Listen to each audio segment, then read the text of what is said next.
Hey guys, my name is Batimio, and today I decided to have some fun in the Battlefield Hardline beta and ran around taking out my enemies only with the T62 CEW, aka the Taser.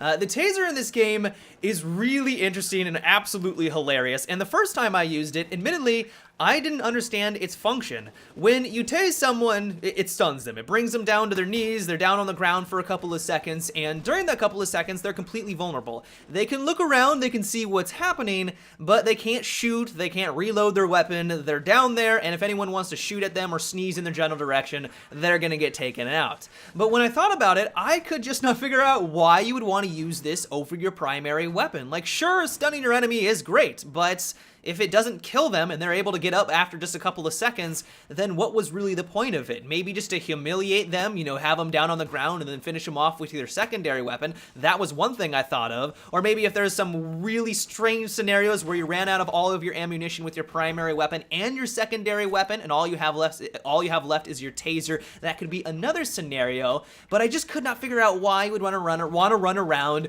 with the taser other than just humiliating your enemy. But then I remembered that if you're using the bats or the baton, if you're directly behind your enemy, you can go for a non-lethal takedown.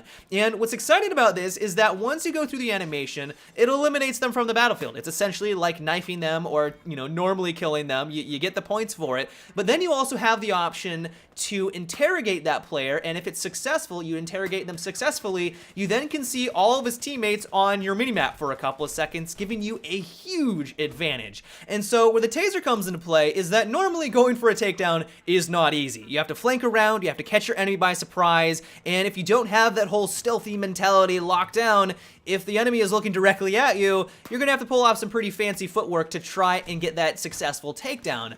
But if you're using the taser, all of a sudden, a enemy that's looking straight at you is not necessarily an easy target because using the taser is not easy. Like, it has a very slow travel speed and trying to line it up can be very difficult. But if they're looking at you and you are successful in getting the tase off, you can then work around, get behind them, and then smack them around a bit and then get the interrogation. It is a little wonky right now, and that could be because this is a beta and they haven't hashed everything out, but you'll notice that once I tase them, there's a couple of seconds where I can't go through the animation. I'll be smacking my bat or my baton right on them, but it doesn't allow me to go through the animation until it shows their player's health or when it shows their name, and then I can go through it. It could just because it doesn't register that it's a player. I'm hoping that when the main game comes out, it'll allow you just to quickly go through the animation even if it doesn't show their health because you want to go through it quickly because it's leaving you vulnerable throughout the entire process.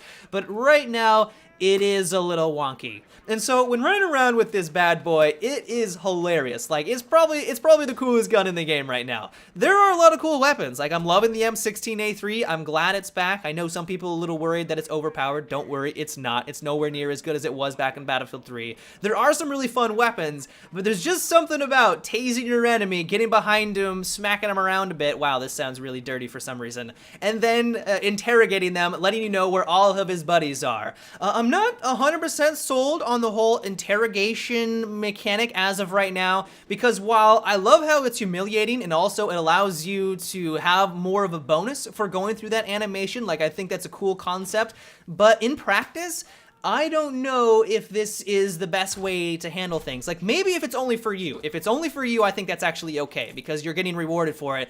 But if it also lets your entire team know where everyone is on the minimap, that feels a little bit broken. Like, if you're playing on a 64-man server and people are constantly taking people down and you have just a couple of people running around with tasers, letting your entire team know where everyone is, that sounds a little bit broken. And so once again, I think that it's a cool concept. Like, I really like the idea of it, but I think it should just be only for you or just for your entire squad. I think your squad would be fine because if they're working with you, that's good and that adds some teamwork, but pushing it to your entire team, I think that would be stepping out of bounds. And maybe that's how it already works. Maybe it is only for your squad, but if that's not the case, I think it's pushing that mechanic a little bit too far.